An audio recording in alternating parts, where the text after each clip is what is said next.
Robbie Keane is probably the player I've been most impressed with in MLS, seeing them live. In terms, his work rate, his movement, oh my God, phenomenal.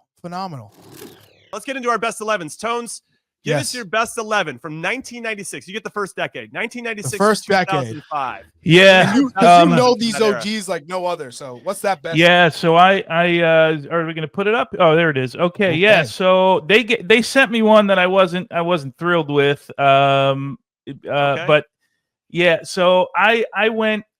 Not necessarily. These are all great players, but I went with like legends, right? So Jorge Campos came here, was playing at Daily Galaxy. Obviously, I think our listeners and viewers probably know the history of him. 2 center backs for me, 2 legends. Eddie Pope for me, maybe the best center back we've ever had in U.S. soccer, and Marcelo Balboa, who's just a trailblazer. Jeff Agus, you played with him, I guess, right? He won 5 MLS trophies.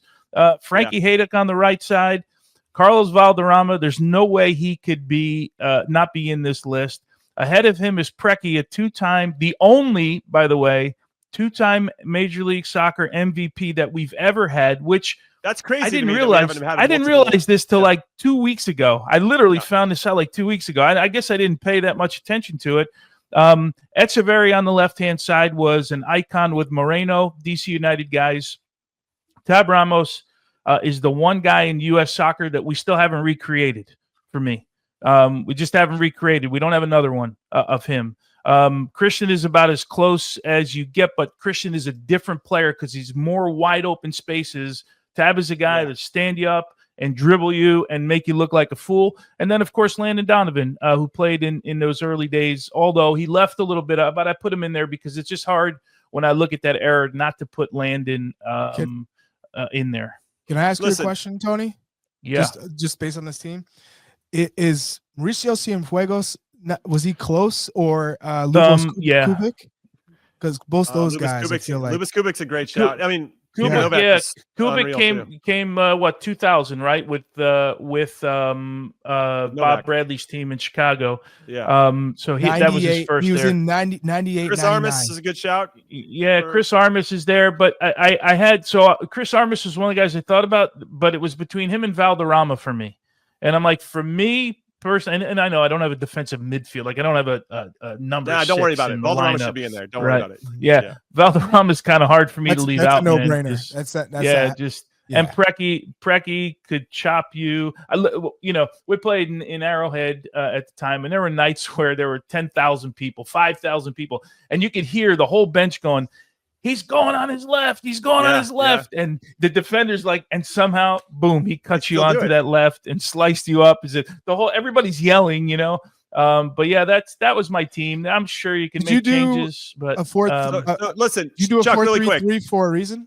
Like, was it just because you felt that back four back then was what it was, and you wanted to honor the right back and left back as opposed to? Well, yeah, we never outside of the team that we won the championship with under Bob Gansler, we played with 3 in the back, which was unheard of at that time.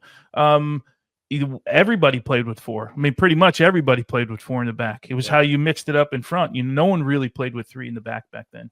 Yeah. Yeah, I agree with some people in the chat as well, including Ivis in our private chat. Big Tones, you're being modest. You should be the goalkeeper, with all due respect to Jorge Campos. You're the only, they sent that to me, by the way, and I'm like, I'm going to read MLS this. Cup MVP. Read this out. Yeah, but you got to be in the team, Tony. You got to be in the team. Yeah. I made the team. Stop that humble stuff. That's true. All right, so it's my turn. I get to go from I was in the 18. 2006 to 2015. We'll get into my best 11 here. I'm going with, in goal, Nick Rimando, who I actually think the most important thing he ever did was be my teammate in college at UCLA. A dream come true for him. But he was MLS Cup winner in 2004. Obviously, that doesn't count. But he beat me with DC United, so I'm still bitter about it. But he won it again in 2009 with RSL. He was the MLS Cup MVP in that one. He was MLS All-Star 5 times out of the 6 he got it in this decade that I'm referencing. He finished his MLS career with a league record in appearances, wins, saves, and shutouts. My honorable mention is Donovan Ricketts, who was a 2-time MLS Best 11 during that time. All right, moving to defenders. I got Michael Parkhurst. In this 10 years, okay, he was Rookie of the Year, Defender of the Year, got Best 11, 4 of his 6 All-Star years happened here. He won the 2007 Open Cup, and for me, one of the best defenders that I've seen. He is so cerebral, so smart. He won the Fair Play Award 3 times, which is crazy for a defender. He never had to leave his feet. Always 1, 2, 3 steps ahead. I've got a ton of love for Parky. Chad Marshall, MLS Defender of the Year 3 times. MLS Best 11 4 times. Won a Supporter Shield 3 times. MLS Cup winner, US Open Cup winner during this thing.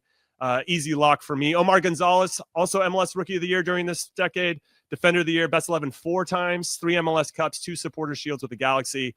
Absolutely crushed it in this. Honorable mentions, Jamison Olave, Matt Beasler, Bobby Boswell. They all won Defender of the Year and got 2-time Best 11 in this decade. But getting into my midfield, Dwayne De Rosario, I don't even have to say it. I mean, this guy got he won MVP, 7-time All-Star during this decade. Guillermo Barros Schelotto. I love Barros Schelotto. I love playing against him. I always got better when I played against him because I just learned something new, and he was so crafty. And one of the best signings, I think, kind of underrated signings in MLS history. Landon Donovan, I mean, that guy, I think he had 18 MLS All-Star appearances. They named the MVP after him. He won the MVP during this decade. Charlie Joseph got all 4 of his best 11 from the New England Revolution. He probably needs to be in more conversations about kind of best ever in the league. Really smart. Loved playing with him when I was with the All-Star team, and then obviously playing against him. He's in my team. And then I got David Beckham. That's more of a legend pick. I know he maybe doesn't have the same accolades, but they won 3 MLS Cups during this decade. And obviously he was a catalyst for so many significant rule changes that happened in the league. Is there anybody that you felt like, oh man, who's the closest to making this team in your mind that you had to leave off? Yeah, I think there was a shout for, you have like David Ferreira, who was an MVP during this time. Diego Valeri, came onto the scene with the Timbers. Sebastian Jovinko. Started in 2015, but he kind of is now cut off into your space.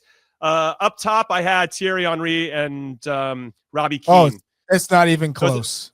Those are no-brainers. Maybe Ching is Ching the third though. If you had to say Ching. So Ching kind of falls into like me. I if I can give myself, I was a 6-time MLS All-Star, 4-time MLS Best 11. I fall into the same category, but my decade got split into like half of Tones's and half of mine, and I think that was part of that was hard. That part, was hard. That part. Like I'm not looking to be in the team. I don't need to be in the team, right. But I and wasn't looking for that type of recognition. But I would say that when I think about Ching, it's the same. He kind of split his success in the cutoff of both decades. So that's working against us, all things considered. But yeah, I mean, I thought Valeri was an excellent player. Jovinko's first season in MLS was probably the best season of any player in MLS history. I mean, the guy was unreal, lights out. And he's on my TST team this year. Let's go. He was on my team last year. Such a special player. But yeah, that was my team. How about you, Chuck? What do you got?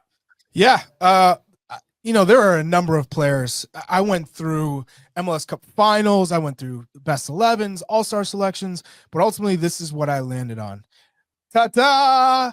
So Andre Blake, Stefan Fry is A2, right? Andre Blake, 3-time goalkeeper of the year, maybe arguably one of the best goalkeepers of all time, arguably the best goalkeeper in MLS all time, up there with Tony Meola, right? Never won an MVP, but in a new age where goalkeepers, you ain't getting, he's been the closest to winning MVP with the Philadelphia Union. Then I go Walker Zimmerman, who's been so dominant as a center back in this league for a long time. Wow, now, Walker Zimmerman. You had Parkhurst and Marshall. Both of these players have been dominant in the decade that you had from 2006 to 2016, but the same thing, they've carried on, they've matured, the experience helped them navigate this decade as well. And Chad Marshall is probably the most underrated center back I've ever played with or played against. I agree with that. I think he could have been absolutely Champions League level. He had all the tools except the pace aspect, but he had everything else. Midfield, Darlington Nagbe, enough said with Darlington Nagbe. Nico Ladero with the Seattle Sounders, absolute maestro as a 10.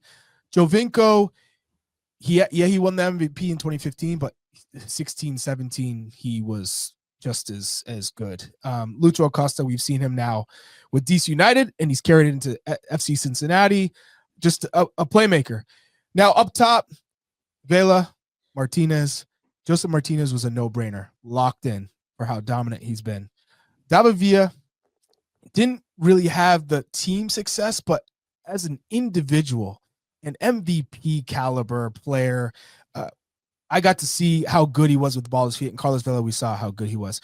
Now, it felt tough leaving off obviously a Zlatan, what he did in the 2 years that he was with the league. What about Cucho Hernandez, Almiron? Wanga, Rui Diaz. Now, midfielders, Michael Bradley, Almiron, Roldan, Diego Chara, and Diego Valeri. Those were all guys I considered, but I wasn't taking off Nagbe at all. Nagbe absolutely is a lock for me in this team. No issues with me on Nagbe. And then defenders. Ike Opara, Miles Robinson. Yeah, defenders. I was looking at Mabiala, Opara, Miles Robinson, Yaimar Opara won and Torres as well. Two-time MLS Defender of the Year. How does he Opara into your team? Yeah, because if you had to go, is he better than Marshall or Parkhurst? No. And then it came down to Zimmerman, and Zimmerman has had a longer career. Five-time MLS Best 11, Walker Zimmerman. So that's what that came down to. So who's the lock for you on this team? I who's the one guy that's a lock? Andre Blake. Andre, I'm with you. I was thinking Nagbe. For me, like Nagbe was like a no-brainer. Like he's a no-brainer, right? Is Joseph Martinez not a no-brainer for you? For the 2 years he's won MLS in Cup. Atlanta. Yeah, he was a beast. Golden Boot, MVP. But I still think there's been other forwards too. There's been other forwards. There's been other forwards, but there hasn't been another Nagbe for me in the league. No. Yeah. Well, I guess maybe Wondolowski. He maybe was supposed to be in my decade. Yeah, he should. Yeah, I think he would have been yours. But again, he's not going over Thierry Henry or Robbie Keane. Exactly. Robbie Keane is probably the player I've been most impressed with in MLS, seeing them live. Mm-hmm. In term, his work movement rate, his ball movement, unreal. oh my god, unreal, phenomenal. So yeah, you know what? Yeah. I probably said I should have just had Steve Ralston. Should have been involved in some capacity, just because, he's so good and so consistently good. But it just felt like David Beckham should given what he did off the field to help. Tony, is there someone that comes to mind that you'd say I'd put him in the newest decade team that wasn't there? That comes no. I mean, if you're gonna, I guess Miguel Almiron left. I'm just thinking about the years in Atlanta. He was really good. Carlos Hill. Who's he? Henny Mukhtar? I just don't know. Who's he replaced? He's not over Ladero or Nagbe. Yeah, Ladero. We're seeing Ladero now, but Ladero was really good from 2016 on. Oh my god! Yeah, he was really, really good. And you got to throw in the championships, right? Because I'm glad you guys used Marshall, man, because I think he's pretty underrated, man. For what he did. He is absolutely the most underrated player that I've ever played with, given his potential and given his quality. Oh, look at you. You got to the end of the video. Thanks for watching. We appreciate it. So if you want more average to good content, then you know where to go find it. Go peruse our channel, then hit like, then hit subscribe, and of course, turn on your notifications so that you never miss a show. We'll see you next time.